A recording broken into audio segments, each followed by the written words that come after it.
சிந்தாமணி சந்திராவை பார்க்கறதுக்காக சந்திராவோட வீட்டுக்கு வராங்க. சந்திரா ரொம்ப சந்தோஷமா, வாங்க சம்மந்தி எப்படி இருக்கீங்க? ஆமாம், சத்யாவும் ரேகாவும் வரலையா அப்படின்னு கேட்கும்போது, சத்யாவுக்கும் ரேகாவுக்கும் நிறைய வேலை இருக்குது. ஆனால் உங்களை பார்த்து பேசிட்டு போகலாமே, நான் மட்டும்தான் வந்திருக்கேன்னு சொல்கிறாங்க சிந்தாமணி. அப்படியா? ஆமாம், என்ன விஷயமா என்னை பார்க்க வந்திருக்கீங்கன்னு கேட்குறாங்க சந்திரா. உடனே சிந்தாமணி சொல்கிறாங்க, நீங்கள் தான் சத்யாவை பற்றியும் யோசிக்கல, ரேகாவை பற்றியும் யோசிக்கல. ரேகாவுக்கும் சத்யாவுக்கும் கல்யாணமாகி இத்தனை நாள் ஆகுது. அவங்களுக்கு ரிசப்ஷன் வைக்கணும்னு நீங்கள் நினைக்கவே இல்லைல்ல. ஆனால் நாங்களும் அப்படியே இருக்க முடியாதுன்னு எங்கள் சொந்தக்காரங்க, தெரிஞ்சவங்க, எங்கள் ஃப்ரெண்ட்ஸு எல்லாரையும் கூப்பிட்டு பெரிய ரிசப்ஷன் ஏற்பாடு செய்யணும்னு இந்த ஃபங்க்ஷனுக்காக தான் உங்களை கூப்பிடலாமேன்னு வந்திருக்கேன் அப்படின்னு சொல்லும்போது, அப்படியா, நாங்களும் இந்த ஃபங்க்ஷனை வைக்கணும்னு நினச்சோம். ஆனால் சத்யாவும் ரேகாவும் இப்போ எங்கள் வீட்டில் இல்லையே அப்படின்னு சொல்கிறாங்க. பரவாயில்ல சம்மந்தி, அதனால தான் நாங்களே சத்யாவுக்கும் ரேகாவுக்கும் இந்த ரிசப்ஷன் ஃபங்க்ஷனை நல்லபடியாக நடத்தலான்னு எல்லா ஏற்பாடையும் செஞ்சிட்டோன்னு சொல்கிறாங்க சிந்தாமணி. இதை கேட்ட சந்திரா ரொம்பவே சந்தோஷப்படுறாங்க.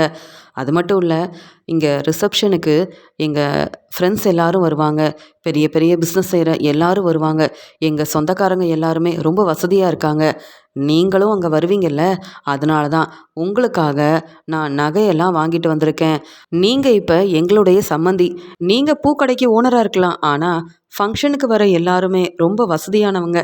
அவங்க என்கிட்ட உங்கள் சம்மந்தி என்ன செய்கிறாங்கன்னு கேட்டா, நான் உங்களை பற்றியும் உங்கள் வீட்டில் இருக்க எல்லார பற்றியும் என்ன சொல்ல முடியும்?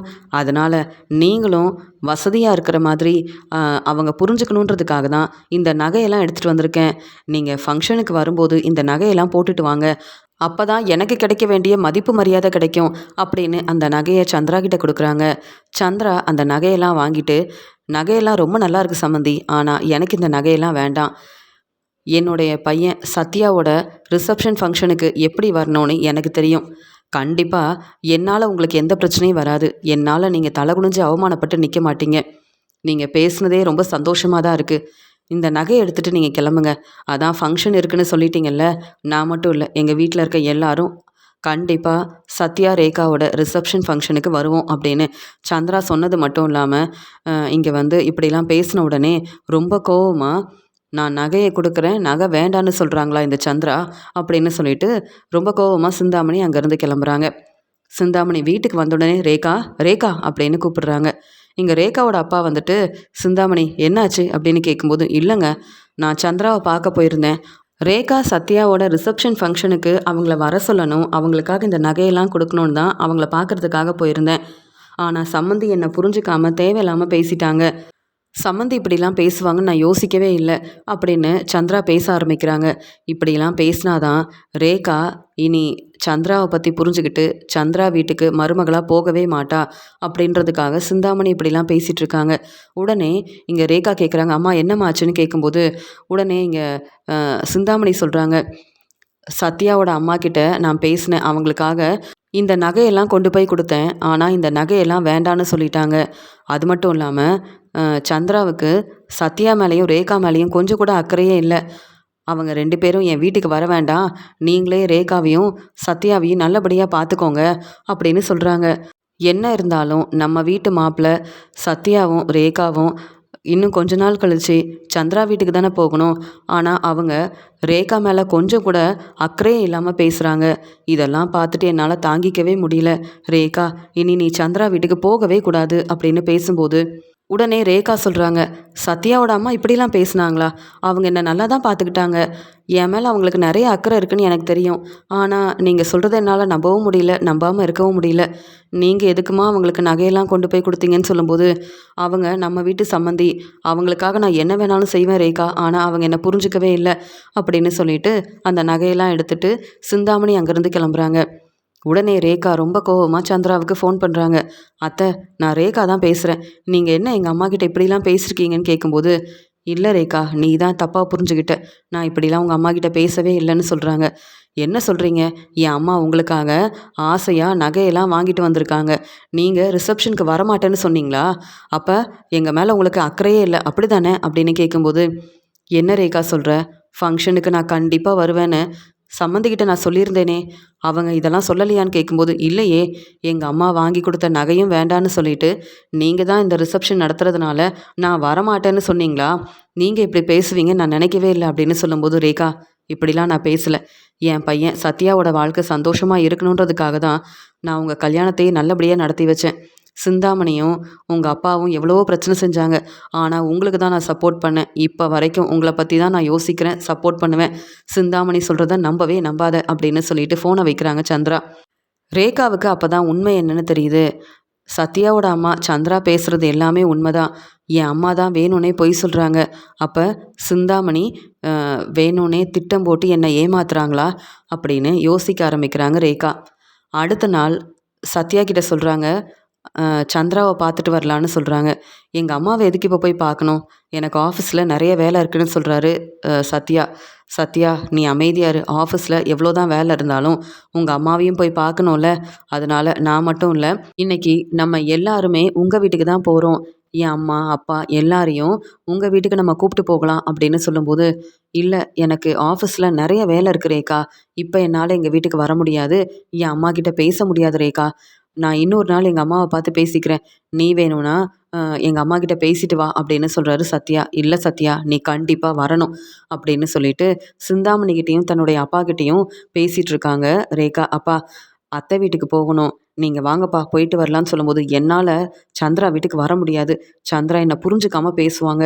அவங்க என்னுடைய சம்மந்தின்னு அவங்களுக்கு தர வேண்டிய மதிப்பு மரியாதையை தரேன். ஆனால் ஃபங்க்ஷனுக்கு வர முடியாதுன்னு எவ்வளோ பேசுனாங்க தெரியுமா சந்திரா? என்னால் வர முடியாது ரேகா, நீ போயிட்டு வா அப்படின்னு சொல்லும்போது, இல்லைம்மா எல்லாம் ஒரு காரணத்துக்காக தான் வர சொல்கிறேன், நீங்கள் கண்டிப்பாக வரணும் அப்படின்னு சொல்லிட்டு சிந்தாமணியவும் ரேகா தன்னுடைய அப்பாவையும் கூப்பிட்டுட்டு சந்திரா வீட்டுக்கு வராங்க. சந்திரா ரேகாவை பார்த்துட்டு ரொம்ப சந்தோஷமா, எப்படி ரேகா இருக்க? எங்கள் வீட்டுக்கு எப்போ ரேகா வருவ? நீ நம்ம வீட்டுக்கு வந்தாதான் இங்கே எல்லாரும் சந்தோஷப்படுவாங்க அப்படின்னு பேசும்போது, அதெல்லாம் எனக்கு தெரியும் அத்தை, நீங்கள் எப்படி இருக்கீங்க அப்படின்னு ரொம்ப சந்தோஷமாக ரேகா பேசுகிறாங்க. அந்த சமயம் ரேகாவோட அப்பா இங்கே சத்யாவோட அப்பா ஃபோட்டோவை பார்க்குறாரு. அந்த சமயம் சந்திரா கிட்ட ரேகாவோட அப்பா கேட்குறாரு, சம்மந்தி இவர் யாரு அப்படின்னு கேட்கும்போது, சத்யாவோட அப்பா இவர் தான். இப்போ அவர் இல்லை. ஆனால் என் பசங்களை அவர் ரொம்ப நல்லா பார்த்துக்கிட்டாரு.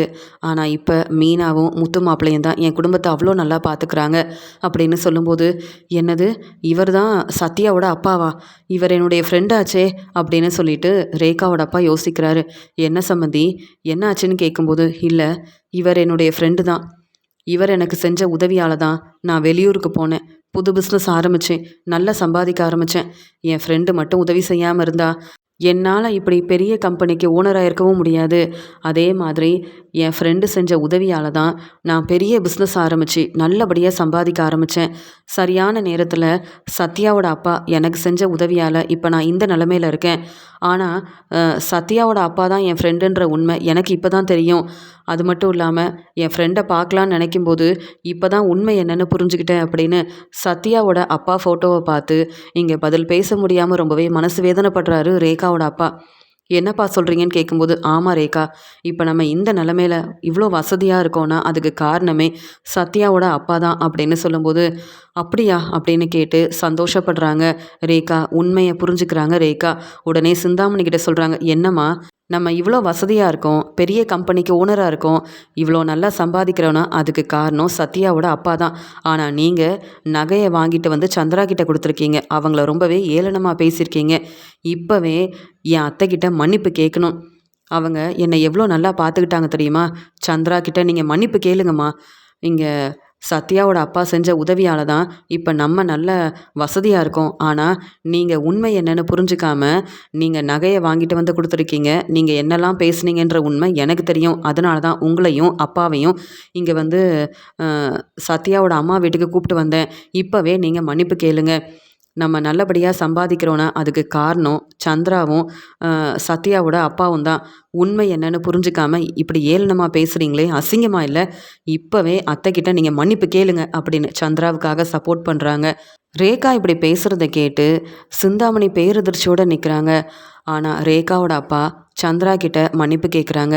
உங்களை புரிஞ்சிக்காம நான் தான் சத்யா எங்கள் வீட்லேயும் இருக்கணுன்றதுக்காக தேவையில்லாத வேலையெல்லாம் செஞ்சுட்டேன். இனி சத்யாவும் ரேகாவும் உங்கள் வீட்லேயே இருக்கட்டும். அவங்கள நீங்கள் தான் நல்லா பார்த்துப்பீங்க. அது மட்டும் இல்லாமல் இந்த பிஸ்னஸையும் சத்யாவே பார்த்துக்கிட்டோம். என் ஃப்ரெண்டு செஞ்ச உதவியால் தான், சத்யாவோட அப்பா செஞ்ச உதவியால் தான் நான் இப்போ இந்த நிலமையில இருக்கேன். அதனால தான் இந்த பிஸ்னஸ் சத்யாவுக்கு கிடச்சிருக்கு. எனக்கு இதை நினைக்கும் போது ரொம்பவே சந்தோஷமாக இருக்குது அப்படின்னு இங்கே சிந்தாமணியும் ரேகாவோட அப்பாவும் சந்திரா கிட்ட மன்னிப்பு கேட்குறாங்க. உண்மை என்னன்னு புரிஞ்சுக்கிட்டு சந்திராவுக்கு சப்போர்ட் பண்ண ரேகா சிந்தாமணிக்கு சரியான பதில் கொடுத்துருக்காங்கன்னு நீங்கள் நினச்சிங்கன்னா லைக் அண்ட் சப்ஸ்கிரைப் பண்ணிக்கோங்க.